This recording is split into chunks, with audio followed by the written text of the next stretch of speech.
Gloire à Jésus, gloire à Jésus, gloire à Jésus. Il est notre Dieu, il est notre Dieu, il ne change pas.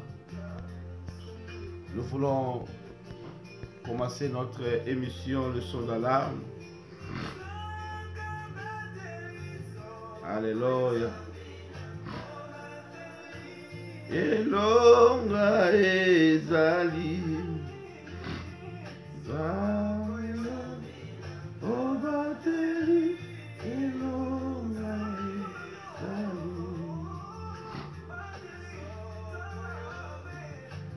Babiti Elonga ezali Lokoyo Obingisi. Nous allons commencer notre émission Le Son d'Alarme. Nous avons jeûne et prière. Nous vous invitons tous d'être connectés avec nous. Alléluia. Alléluia. Oyo elonga ezali. Nous allons commencer notre émission Le Son d'Alarme. Nous vous invitons d'être connectés avec nous. Alléluia, alléluia. Voilà. Toujours le babongo, toujours banda Le Son d'Alarme. Ambate mokile komi na pembeni ya ligne rouge. Esalobi soki bomoni bilembo oyo boyeba ete mwana na moto aza na nzela esekeli boveye mpona yango. Ndeko tozobeta oyo ezali bongo alarme ya koloba ete bilembo presque nyonso oyo tobandaki kozela ezali deja ya kokokisama. Bilembo ya suka ezali komona tempelo ya Israel kotongama. Bilembo ya suka ezali komona ete alliance oyo Daniel afungolaki biso makanisi.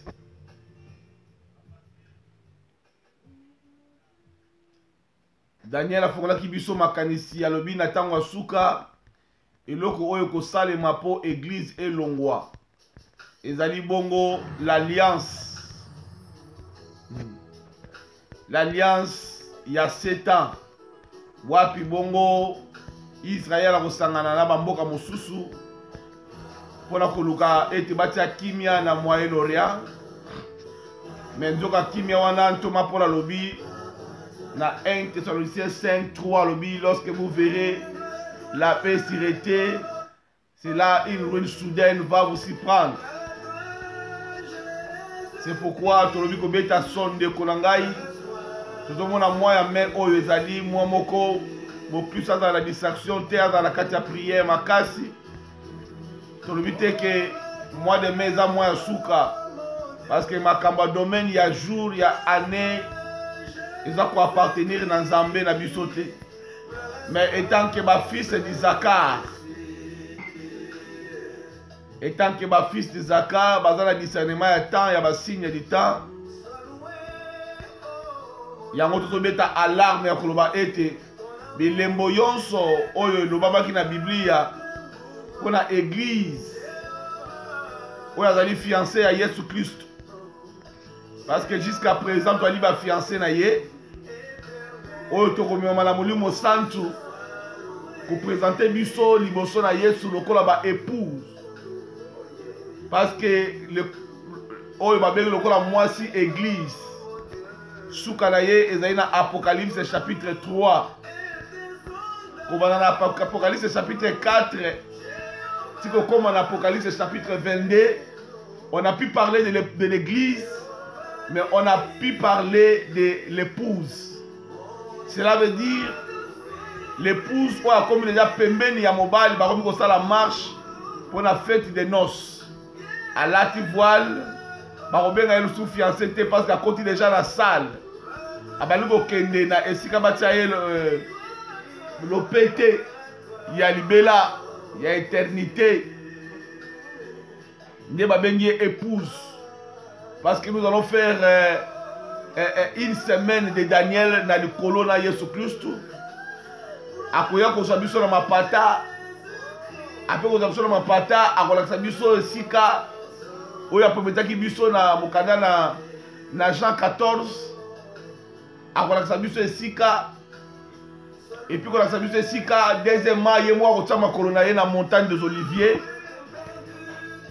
Et akozala présenté et longo na ba racheté.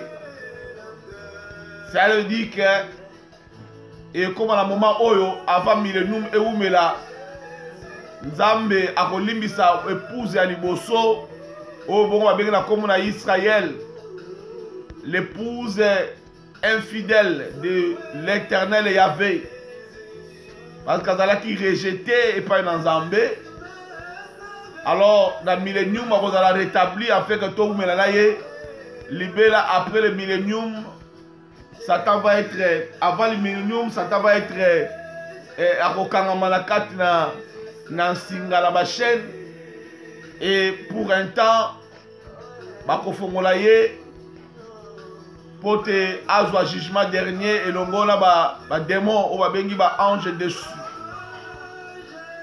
Et puis le faux prophète, c'est lui qui va apparaître, et l'antichrist et tous les faux prophètes du ministère et des faux évangélistes de la parole et des faux croyants infidèles de la prostitution, tous vont partir avec les diables dans l'abîme. C'est pourquoi nous vous demandons, mon frère, ma soeur, et Kozala, dans un clin d'œil, donc une seconde, et le qui est belé, bato bakosekwa na nzoto ya sika ndenge tokoka nguba na mabele zobota, bakoya na nzoto oyo abengi le corps spirituel, parce que ils sont tirés de deuxième Adam qui est le Christ. Et nous les vivants en Jésus-Christ aussi, nous changerons nos corps. Cela veut dire nous prenons le corps d'une vierge qui va à la rencontre de son époux. Oh, Makambo est terrible, mon frère, ma soeur. Nous voulons inviter chacune de nous de comprendre ces choses. Tolobi Boye, presque tous les signes du dernier temps a été déjà accompli. Et le reste des signes, oyo, tozo beta lokola alarme, ezali tozo mona mouvement, il y a alliance oyo sengeli ezala confirmer ce que Daniel a expliqué, et les problèmes de la reconstruction du temple de Jérusalem. Tout le plan est déjà, Jérusalem était déjà déclaré depuis qu'il est ville reconnue d'Israël. Donc la permission ya kotuma mbeka ezozonga na esika wa batonga ki mosquée. Mon frère, ma soeur, ezali kotalisa ke bitumba oyo to ba relation oyo Amérique azala ngona Israël ba luka ki lolenge nyonso batia kimia na Moyen-Orient. Mais cela, ça n'a pas tenu. Baluka ki moyen nyonso batia kimia na Moyen-Orient. Mais cela, ça n'a pas tenu. Mais ils vont chercher avec l'Antichrist de faire une alliance de 7 ans pour chercher la paix.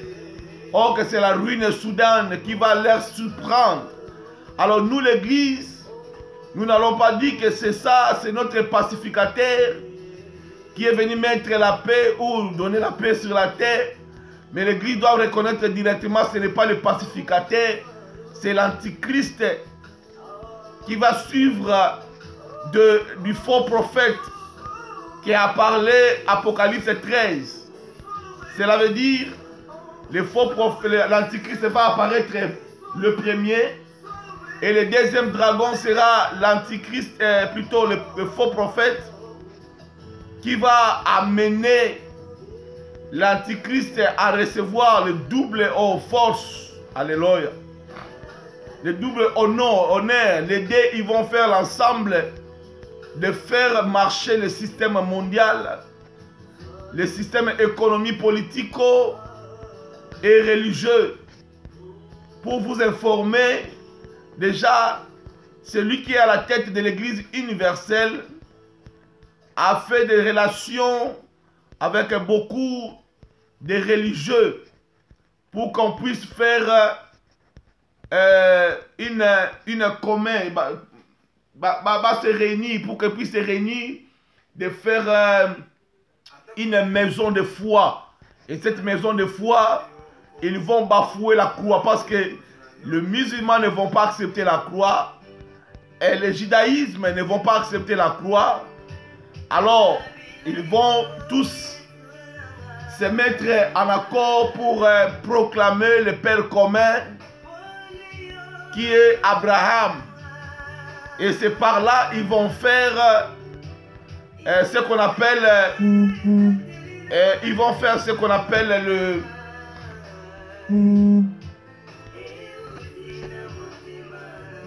ils vont faire ce que nous appelons la maison fraternelle abrahamique. Et nous vous demandons, mon frère, ma soeur, ce n'est pas pour vous faire peur, mais c'est pour juste demander les vierges que nous sommes. Nous sommes fiancés à Jésus-Christ, qui est notre époux. Alors nous sommes fiancés pour le moment.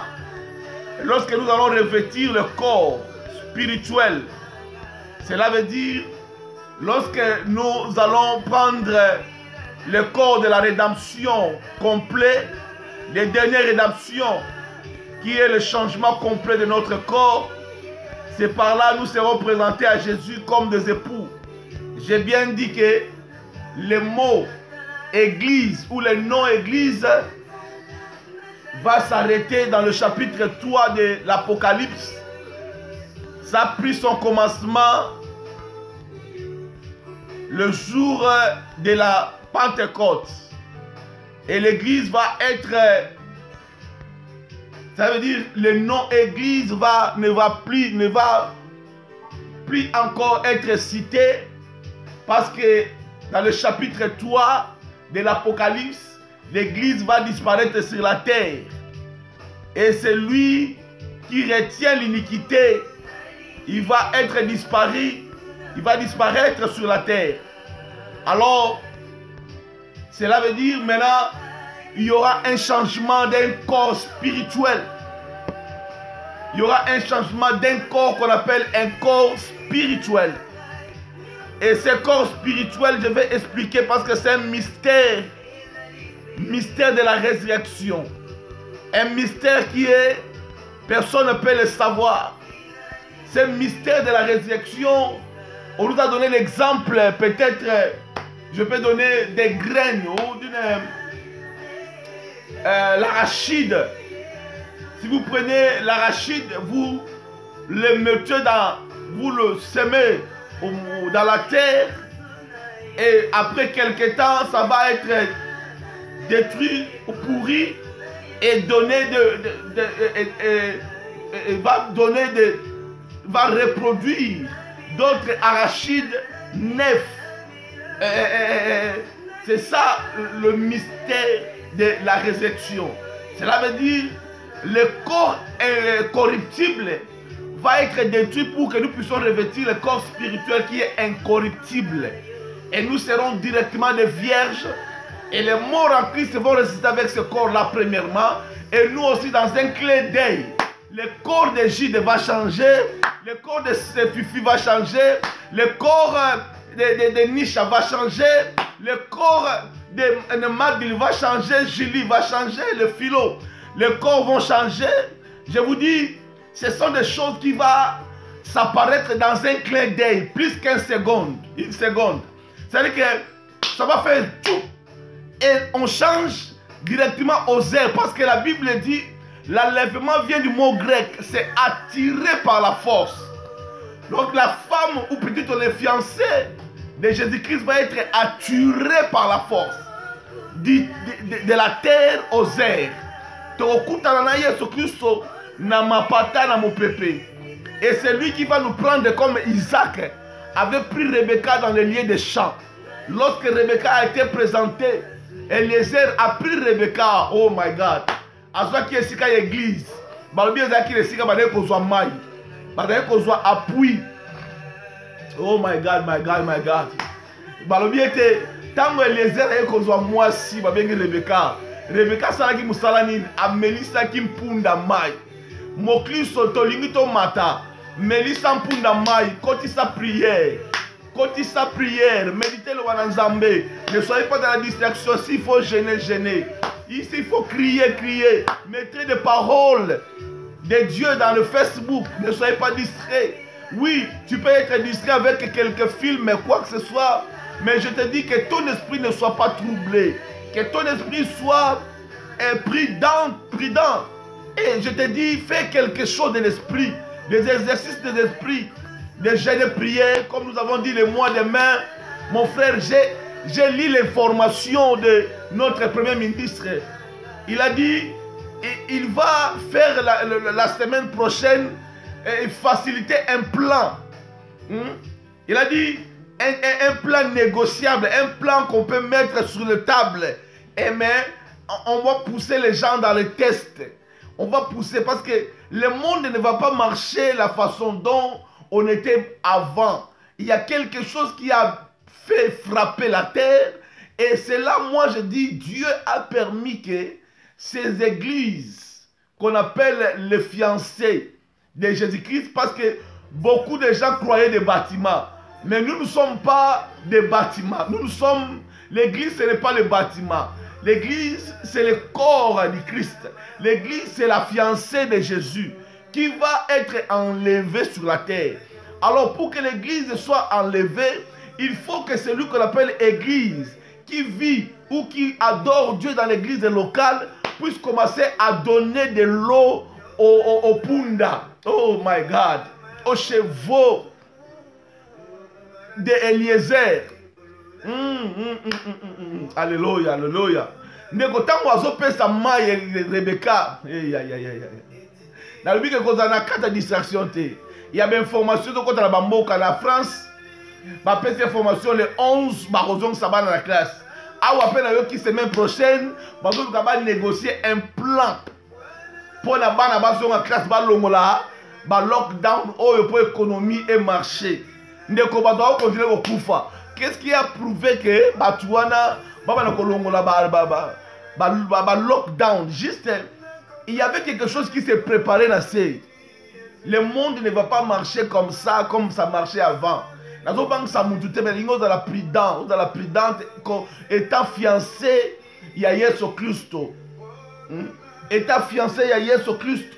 Dès ma version, mon canal 1 Corinthiens, je crois 11:2. Vous allez fiancé, il y a Yesu Christ. Et ndekolangai elo rena lo ba mutu moko la pokwa lelo ezali ke na moya lelo ezali ke ndekonanga bisiko zali kozala discrété ndekonanga bisiko zali melisa mpunda mai pesa mpunda mai donner de l'eau, cela veut dire l'eau ezali lo ba nzambe, l'eau ezali lo ba nzambe, l'eau ezali lo ba nzambe ozali nzambe malamu, nzambe ezali nzambe malamu. Ndeko tango Eliezer azwi Rebecca, balobi Isaac abanaye kozela ye na ndaku ya papa te ya Abraham. Banaye kozela ye na ndaku ya na tante ya Rebecca te. Mais so otangi na Genèse 24, nkubana na 60, okitana se babi abanaye kozela ye na ndaku ya Rebecca te, na tante ya Rebecca te. Abanaye kozela ye na tante ya Abraham te. Mais banaye kozela Rebecca na champ. Ça veut dire que okuta na mapata na Yesu. Yem ta représenter biso pa ya papa. Pona une semaine ya Daniel wana akokita na oba bengi d'abord avant kita kobana na Apocalypse 3 tiko koma na 22 avant Yesu kita la colère de Dieu va descendre d'abord. Cela veut dire premièrement et qu'on a la ouverture de cette sceaux. Et deuxièmement et vous avez 7 coups de trompette de jugement. Et troisièmement, vous avez 7 coupes de jugement. qui va battre sur la terre. Et après cela, jour où on a calculé très calculé, ils ont calculé 2520 jours. Mokolo nangwe kobanda mokolo bako signer to bako confirmer alliance. Ce qui alliance les a confirmé signé mokolo wana o Daniel lobaki ebandi ko compter. Parce que biso tozali ba mystère caché au pour la zone que les mystères cachés de tout le temps révélés à nous quelque part les alliés Yesu ayaki azalaki rejeté. Alors comme dans la reconstruction il y a Israël, dans la destruction il y a Israël. Si tu comme lelo, donc c'est à dire que tu as la 69e semaine à 70e semaine de Daniel. Biso zali batoyo na katikati ya butu poto kota. Oyo zali les semaines ya souka ya Daniel. Il y a eu un mystère caché qui s'est révélé qu'on appelle l'église parce que l'Israël la première épouse a été rejetée parce qu'elle était infidèle. Alors, biso toye le la vierge maintenant ya moine. Oh my God. L'Israël azalaki épouse ya l'éternel Yahvé. Rejeté. Alors, Yesu moine ya Nzambe aye kobimisa église ba vierge na ye. Oh my God. Alors, maintenant ba vierge na ye ba zui révélation o ezaki caché. Bango bakolongwa na mabele bakokutana afin que Yesu maintenant azwa autorité ya kobeta mukili pendant une semaine. Cela veut dire une année ezali na 360 jours. Donc une semaine ya Daniel eza lokola cette année. Cette année eza lokola na 1260 parce que comme on a deux parties 3 ans et demi 3 ans et demi 1260 à 1260, ça fait 2520 jours. Et Kobanda Mukolo Alliance et Kozala confirmé et signé. Cela veut dire l'église est la fiancée de Jésus-Christ à Kozala na mabelete. Yesu a kozela ye na mapata. Nenge bongo, nenge moko, Isaac a bané kozela Rebecca na champ. Il méditait. Na minute Yesu a médité. Azo zela biso na champ. Donc quelque part nazo bana mutu moko kozala na kati ya komitungisa te na lingi na lendisa yo que il y a l'enlèvement na lingi na tebisa yo que il y a la protection. So tangi na Apocalypse 3:10 na Apocalypse 3:10 le na biso nazo mema yo parce que to sambela l'Apocalypse 3:10 nous parle ceci et le but était parce que tu as gardé la parole de la persévérance. À moi, je te garderai aussi à l'ère de la tentation qui va venir sur le monde. Écoutez bien, sur le monde entier pour éprouver les habitants de la terre. C'est-à-dire, ekozala na obabengi tentation ekosima mokili mobimba. Tentation ekosima le monde entier. Cela veut dire, on parle de l'événement mondial. On parle de l'événement qui va toucher le monde. Il y aura le gouvernement mondial, la politique mondiale, économiquement mondial. Alors, hier, sur le biso qui est Jean 16, 33. Alors, beaucoup de la tribulation. Mais bon, parce que moi, j'ai vaincu la terre. Parce que moi, j'ai vaincu la terre. Autrement, parce que tous les cas, c'est des tribulations individuelles. Donc maintenant vous allez la tribulation individuelle étant fiancé à Yesu. Mais lorsque ekobetama tant que avant de kota na alignement maintenant il y a tribulation mondiale parce que mondial balobi et dans la loi moko oyo mokili mesengeli etosa et dans le économique moko oyo mokili mesengeli etosa et dans le na pacte moko oyo pape alobi que ils vont signer le pacte. Ça veut dire que c'est un mondial. Et là, on fait l'éducation à Bana. Ça veut dire que ça va dans la classe. C'est parce que on va enseigner un microchip. Microchip est un système mondial. Qui est concernant comment acheter, comment vendre par rapport à la PIS. Par rapport à ID. COVID 2020. Donc, et quand on a ID moko, oyo eko simba mokili mobimba. Parce que le monde Europe, Amérique, donc tout le monde développé ou des continents développés ou des pays développés, ils ont la facilité à contrôler le peuple à partir de l'ordinateur. Nous avons contrôler le passeport, ou les quotas, ou les bima, comme ils sont les soldats, il y a frontière dans l'aéroport, il y a un passeport dans il y a scan et passeport détecté. Nous avons attaqué le quotidien dans l'Afrique. Natie passeport nangai porte fungo matinga qu'est-ce qui ne va pas nazon sur sous porte ndeko mo mde nga longole côté ne comprendre tant que na longole côté natie passeport na monga porte fungo yango mo twa mbala moko na l'écoute ma fiera na simazo tala bi kune kanga mito nengi do donc ndeko nangai eko koma système kuteke mutaza la wana eko maka ojulo boko no teta OK zo mbongo bibisi mbongo na wapi donc osombi eloko eko kusala et là, on a un système mondial. Il y a un Thomas Jean qui révélation, il y a une tribulation mondiale. Alors, tant que je suis banda, nous avons gardé parole, il y a persévérance. Moi, Dieu, je vais aussi te garder. Moi, Dieu, je vais te retrancher sur la terre. Donc, enlèvement, Ezali. Il y a l'enlèvement. The ripcha, my sister, my brothers. We want to see the ripcha. The one who want to keep the word of God. The one who want to be perseverant in the word of God. Keep the word of God. You want to participate to that event of Ripcha. Tokolekana evenement ya Ripcha. Is yes and amen. I told you the truth. Eko ratete. Yango moni Jean lobi. Yo moto yo bateli maloba ya persévérance. Yom to bateli maloba oyo lekaki na kata tribulation. Na ebi tribulation na yo te. E goza la tansu so zalaka na eloko moko esutumisaka mutu na yo. E goza tansu eloko moko etumisaka mukongo na yo libomo na yo. E eloko moko etumisaka tansu misu na yo. E eloko moko etumisaka matoi na yo. Ndenge Thomas Paul alobi ke la grâce de Dieu me suffit. Parce que na mwa kunki na ye alingaki elongwa. Mwa elongwa ezate nzamba bi ona osalo deje koki. Ndeko nanga na mutu aza na nzela ya persévérance oyo esengela leka na tribulation moko.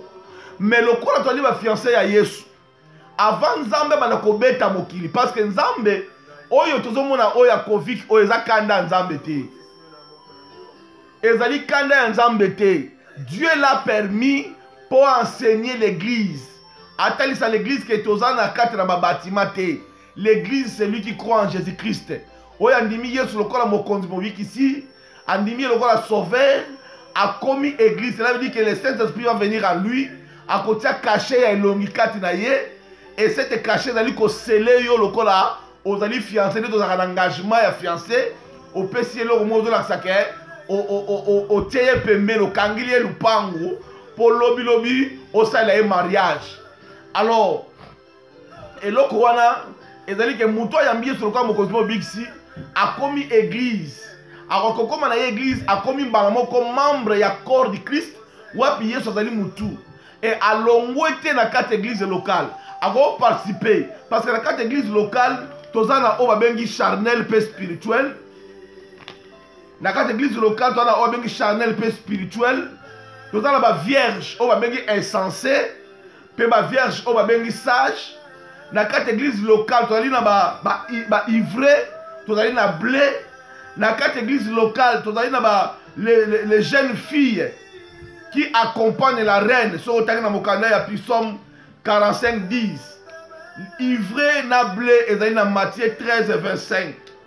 Vierge insensée na vierge sage ezali na Matthieu 25:1-13.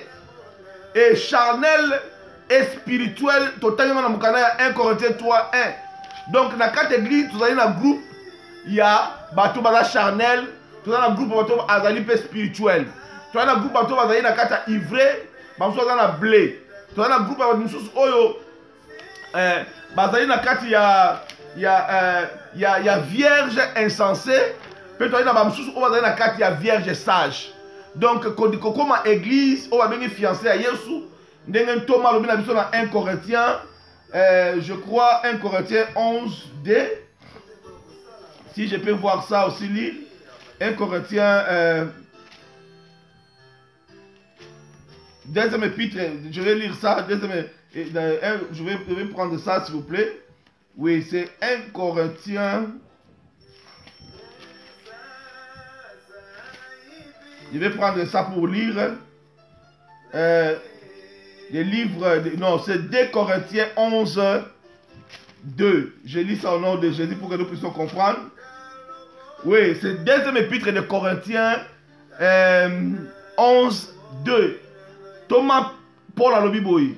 Car je suis jaloux de vous, d'une jalousie de Dieu, parce que je vous ai fiancé à un seul époux pour vous présenter à Christ comme une vierge pire. Donc, Thomas Alobi était Alobi, naza jaloux na bino. Jalousie ya Nzambe, pamba te na fiancé bino na mutu moko mobali moko pour la présenter bino ye Yesu Christo. Pe bino bozali bongo ba vierge pire. Ndeko, nous sommes des vierges pires. Pour devenir vierge, yango moni batumi baloba ko te mosala Nzambe faut ba la vierge. Mutu fa mais vierge azali vierge ya nzoto te. Vierge azali mutu ya yambi Yesu lokola mokonzi mobiksi. Azui elembo ya molimo santu nde akomi vierge. Et ba vierge wana ba représenter bango ne pa na Yesu. Ba kolata nzoto ya deuxième Adam. Parce que premier Adam était terrestre, tiré de la terre, et par lui le péché est entré. Mais le deuxième Adam est tiré de l'esprit, par lui le salut est entré, par lui la vie. Or que le premier a porté la mort, et bien le deuxième spirituel a porté la vie. Cela veut dire nous sommes vierges, non de la nzoto. Mosala Nzambe tomba lui bala vierge, c'est que bala muto aza circoncis, no bala incirconcité. Bala muto yambi Yesu lokola mokonzi mobikisi. Oya yambi mokonzi Yesu mokonzi mobikisi. Pe azu elembo na molimo santo, c'est qu'il a passé par le baptême et il a reçu. Elle a été scellée par le Saint-Esprit. Ne wana komi vierge. To confondaka yango. Yango Pierre azolo, Thomas azolo babi na fiancé bino. Naza jaloux na bino. Et pas na wapi na fiancé bino na mobali moko oyo azali Yesu Christo pe na présenter bino lokola ba vierge pire. Comment nous devenons vierge pire? Ezali juste lorsque nous recevons Jésus comme Seigneur et Sauveur et que nous prenons le baptême d'engagement et que nous sommes scellés par le baptême du Saint-Esprit et c'est par là nous devenons des vierges pires. Il y a un moment où on ne connaît pas. Ceux qui sont dans la yambi Yesu te, ceux qui sont dans le baptême te, Luka Mawananzambe, s'il faut le prendre, s'il faut le faire, ils appellent ma bête. Mais ceux qui ont le baptême, ne connaît pas. Et que maintenant, tu as un moment où tu as molimo sans toi scellé. Parce que tant que Eliezer a connu Rebecca, Nandaku, Yabandeko, Abraham, a fait ça qui est élément. Parce que tant que tu as comme un cheval, Azomona, Balobi Amoni Isaac a fandi na champ. Donc Isaac a médité. Et Rebecca a tout nié pas na Eliezer. Tant na Genèse 24, on comprend ce que j'ai dit. Le mariage de Rebecca avec Isaac. Et tant que tu as dit, oh, il a fallu, oh, c'est Eliezer qui lui a expliqué. C'est le Seigneur. Ah, c'est mon Seigneur. A Kiti a vu voir naye a Kangine long. Ndeko, lorsque Abraham a dit que nous avons naye moisi, aponaki les serviteurs les plus anciens, dans Genèse 24:1. Donc le Saint-Esprit a été pour servir Jésus.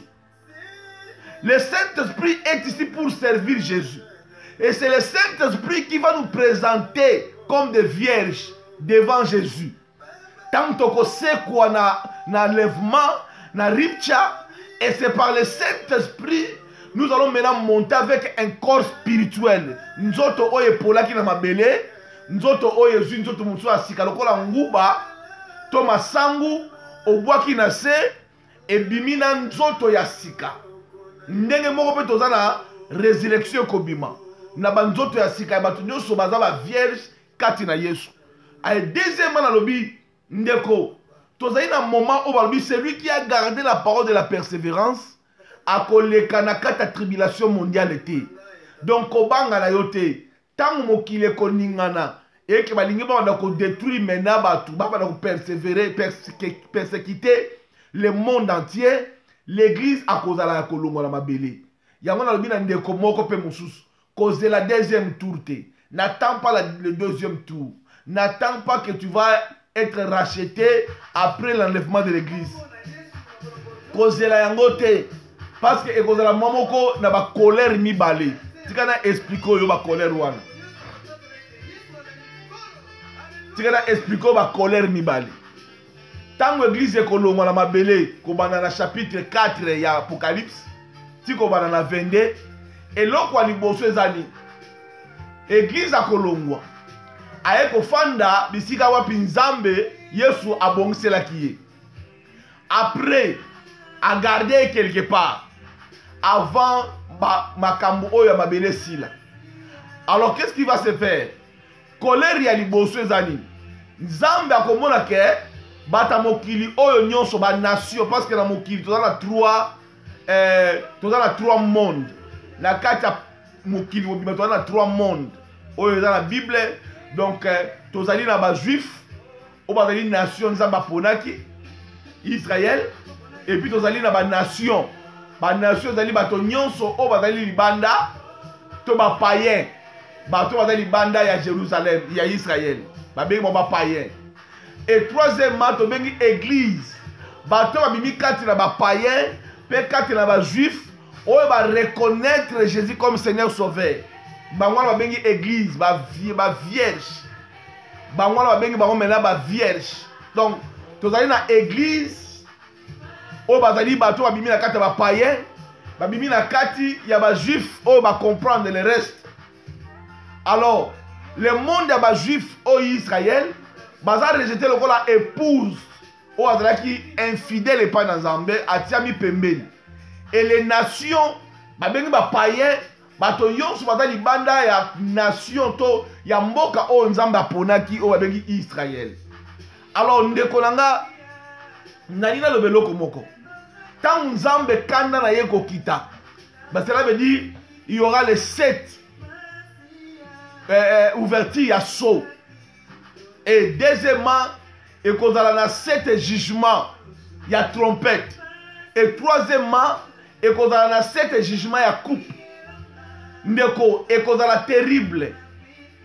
Ba oyo ba kolega kobika, ba ope ba ko persévérer, ba koboya ba marque de la bête, ba koboya ko kumamela l'antichrist, ba koboya système mondial, mais ça va pas être facile.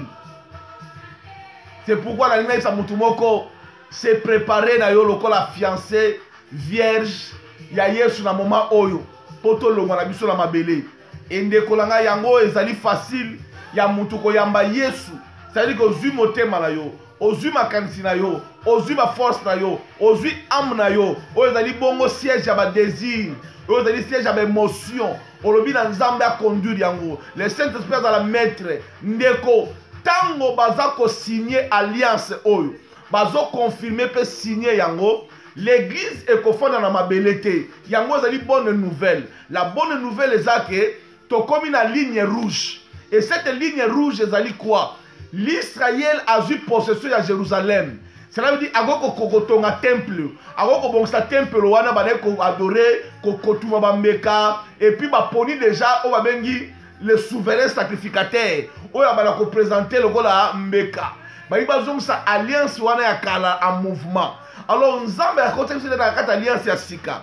Alors deuxième signe rouge ezali lorsque le monde ba ko sangana ba musulman ba o ba bengi soi-disant ba chrétien na kata communisme ba ono so bengi lokola ba protestant ba tonyo so bengi lokola ba orthodoxe monde nyonso o ezali ya ba bouddhisme ba ko sangana po balega ko zwa lokola un père commun o babengi Abraham po basala babengi famille abrahamique famille fraternelle abrahamique. C'est par là maintenant balobi les dernières semaines il y a Daniel et quand on a déclenché Daniel le bien on a mukana ya Daniel 9:27 alobi na dernière ligne rouge et quand on a alliance moko ko salima et cette alliance louana ekosalama ekozala catastrophe ekozala babengango une tribulation et puis grande tribulation mondiale. Ekotala maintenant l'apocalypse ne lobi na biso Jean lobi que tango bakobanda o babengi tango bakobanda ko pesa ba épreuve koleka na kati na tentation mondiale église ekolongwa on ligne rouge ezali ndekolanga mutu no sazozwa information que y a un homme oyo aza na mutu ya église universelle alobi il faut activer pacte liboso alobi activer pacte wana ezali ko activer pacte ko pesa éducation na bana ça veut dire que bakolinga bazomisa bana na ba classe po bazwa éducation ya pacte wana po bazwa éducation ya rôle mondial comment le monde doit marcher loko le marché ki liboso te donc mukile marché na oyo système babengi microchip donc la microchip ezali système électronique mondial mbongo moko économie moko politiquement bakozala conduire na système moko et tokomona oni akokota likambo parce que oni aza mutu asangisaka banation oni aza mutu asangisaka banation donc ye akobimisa eloko moko oyo ezali lokola rôle moko mondial mpona kofaire réunir le monde. Alors système wana ya impact ya alliance wana ntango ekozala activé église ekozala na mabele te mon frère ma sœur. L'église ne sera pas sur la terre. Yango eza bonne nouvelle. Na minute oyo persévérer. Na minute oyo kangama kaka na mwa muke ozoleka ya ba persécution wana.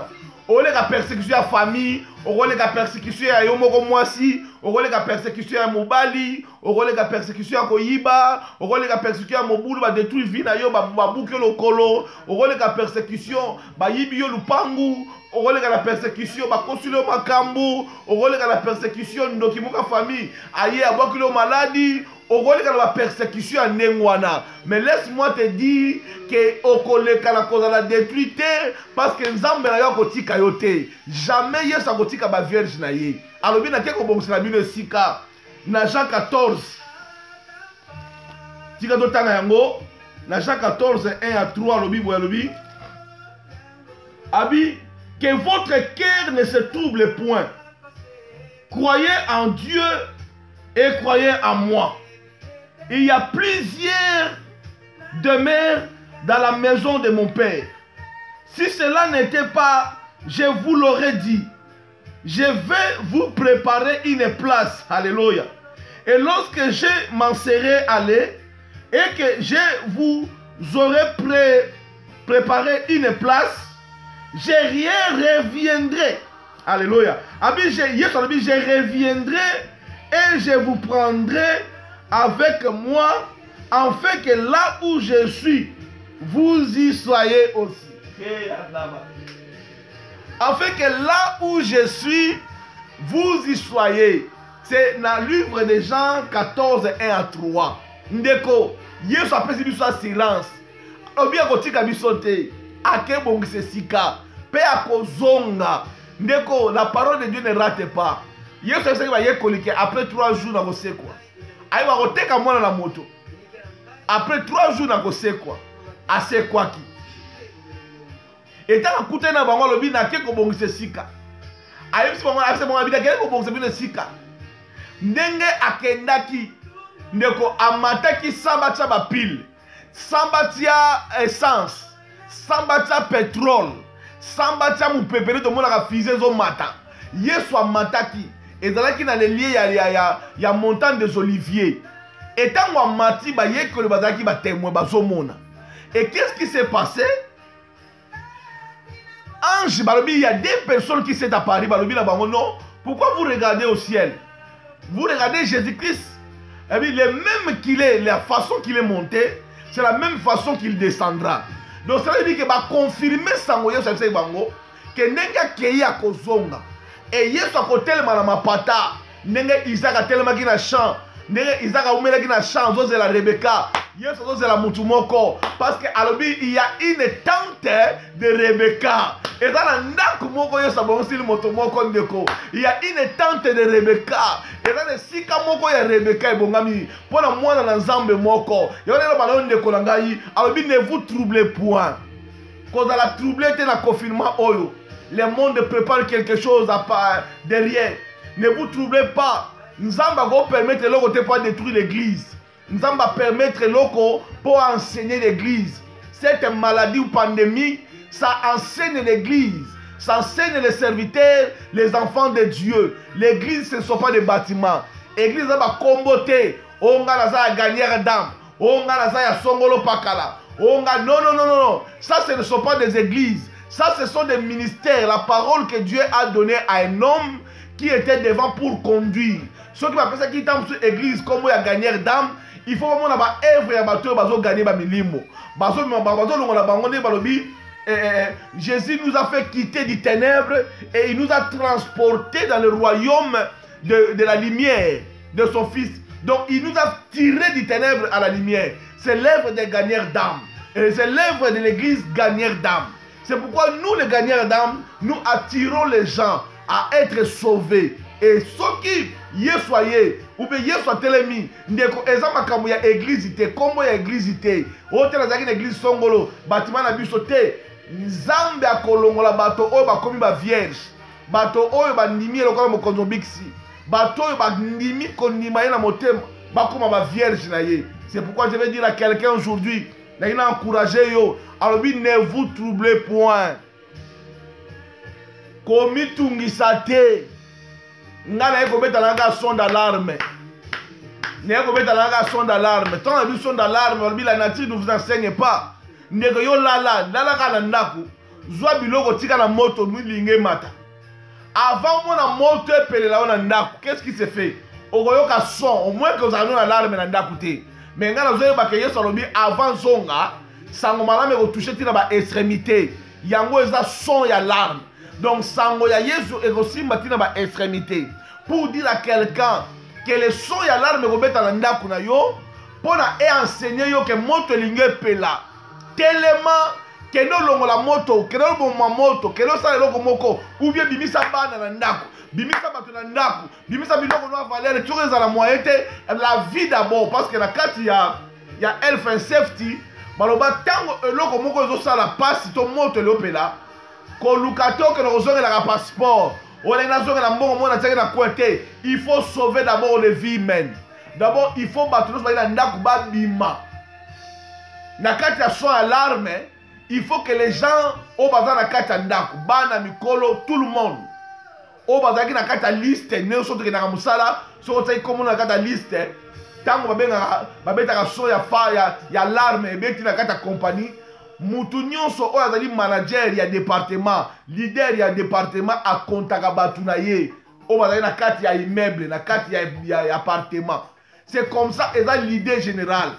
Tozobeta son oyo parce que tozomona makambo ezoleka ndeko, tozotanga makambo na Nzambe, tozozwa mayele, tozotanga ba information ya mokili, tozozwa mayele, tozotanga makambo ezoleka na monde spirituel, physique, tozozwa mayele.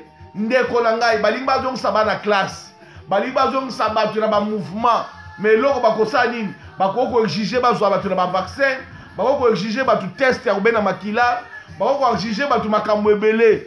Mais je te dis ne vous troublez pas, cause à la troublete, cause à la troublete, cause à la troublete, parce que Yesu alobi akozonga kozwa biso avant mokile kota na milinga moto epela. Yango tozobeta so ya koloba bima na ndaku tala nanu telema kolala pongite réveille-toi toi qui dors tala makamni ezosala na ndaku milinga oyo ezobeta alarme eza mpona nini tuna motuna pose-toi des questions. C'est ça qu'on appelle le discernement. Et le discernement balobi ete ezalaki na lipamboli ya famille ya Isakar. Ezalaki une part ya don ya famille ya Isakar. Bana wana kati ya entre 6e enfant ya mwana ya Jacob. Azalaki moko oyo azwaki likabo ya koyeba ko discerner les signes du temps, ko discerner les choses qui va venir. Ya on a bien ndeko toza lokola ba fils d'Isaacar. O bazali na discernement ya temps présent. Ata balobi mwa ya me koleka, ata balobi mwa ya juin koleka, mais alarme auto zobeta ndeko soki omoni alliance est comme signé confirmé l'église ne va pas être sur la terre parce que l'antichrist a oublié tout. C'est lui qui va être à la tête. C'est lui qu'on appelle l'antichrist. Il va diriger le monde dans la direction de sous. Écoute-moi très bien. Hier soir, quel rapport y a-t-il entre les ténèbres et la lumière? Cela veut dire quoi? Bateau et bateau me la koulusute. Ba musulman, ba bouddhisme, bateau nyonsu baza libanda ya kulusu ya Yesu. Bateau me la koulusute ya Yesu te. Ba juif. O baza na judaïsme. Bateau me la koulusute ya Yesu te. Alors yo ngai na yo o to benga ba Kristo to sangana na bango longo to ko invoquer nani? Nous allons prier qui? Nous allons invoquer qui? Et le Saint-Esprit ne sera pas présent. C'est pourquoi on va créer direction à foi. Direction à foi la famille la famille fraternelle abrahamique. Donc famille oyo ya bolingo ya Abraham. Parce que Ismaël a dit Abraham, Isaac a dit Abraham, Mukile Panzani, Biyambe komi ebele. Alors pour tous on la mission ensemble, tout ça Abraham le papa la mission commun. Et pour éliminer le mystère de la croix. Ok, Nzambe a enlevé le mystère de la croix parce que a détruit ma kanisi ya bateau bazo la tour de Babel. Yesu alobi na kotika bino te la kozonga kozwa bino. Tant ozonga la biso, il va détruire les pensées de tour de Babel. Oh bazo bongisa ya alliance oh. Je vous dis, ne vous troublez point parce que Jésus est avec nous. Il y a qui gloire à Dieu.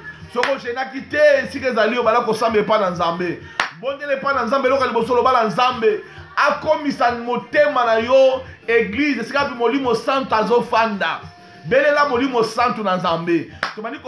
que le Saint-Esprit a prendre place. Molimo santo na nzambe akoma komo na livre de vie. Molimo santo akoma koma motomoko. Akanisa yo bala kozonga soko kofuka mofukami. Soko motelemi. Soko kolekala ko fanda yo kaka mais bondele pa na nzambe. Loba na nzambe loko moko. Dites à Dieu quelque chose. Bondele pa na nzambe. Élevez ta voix à Dieu. Élevez le nom de Jésus. Le bas Seigneur, le Saint-Esprit, viens à moi. Comme ça la Vierge ya Yesu.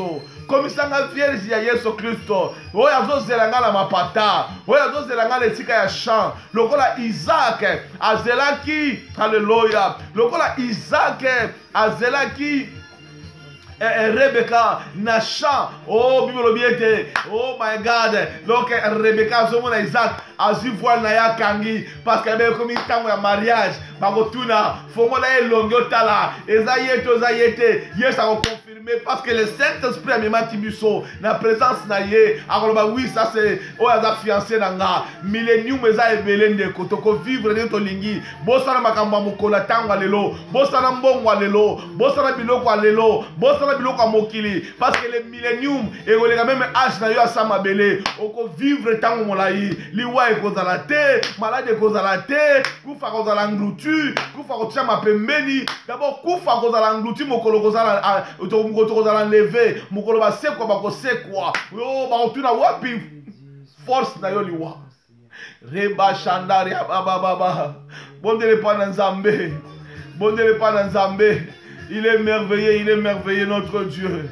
Il est merveilleux. Molimo Santa Tambusayo. Alléluia. Alléluia.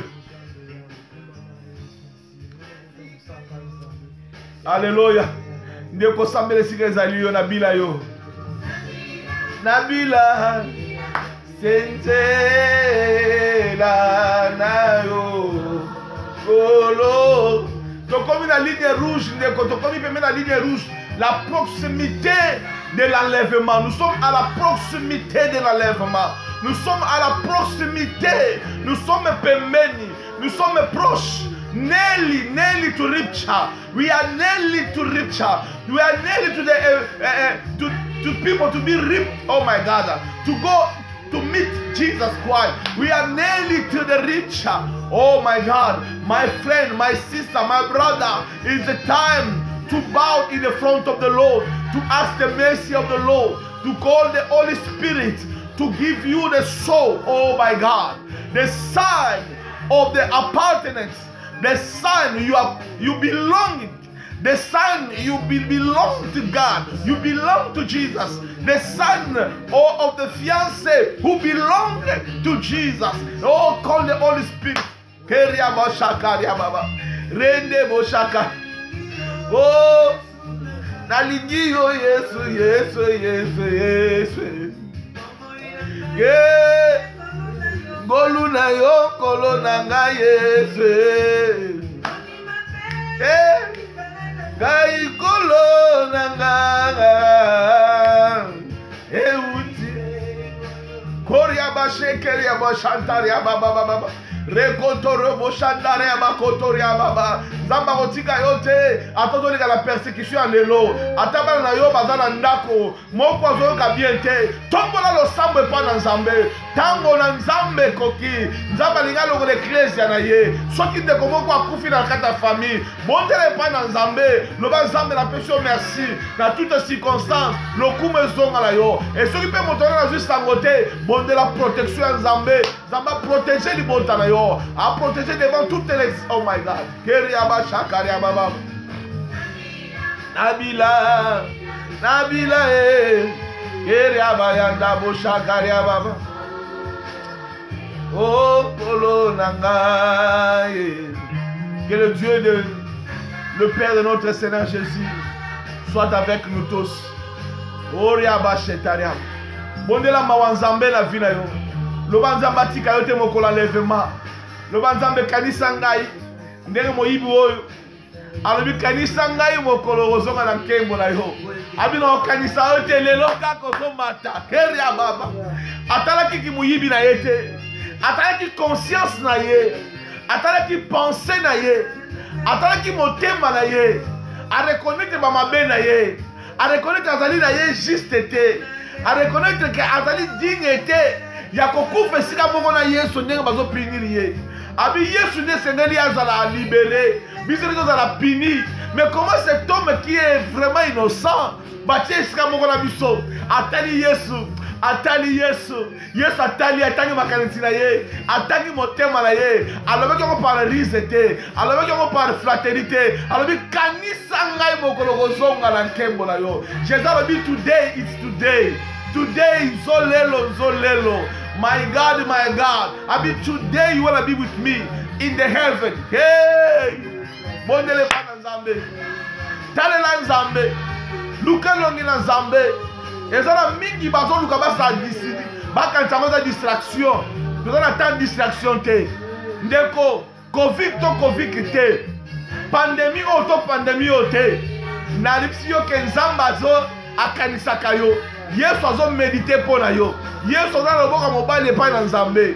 Alobi avant colère na yo, il faut fiancer na nga longwa. Na sopaki makila, na betaki libanga ndenge mobali abetaka. Po na pesa mbongo ya mwasi na nga, na pesa biloko ya mwasi na nga, na pesa ki yango. Esiko eza nini? Parce que aza déjà fiancé na nga.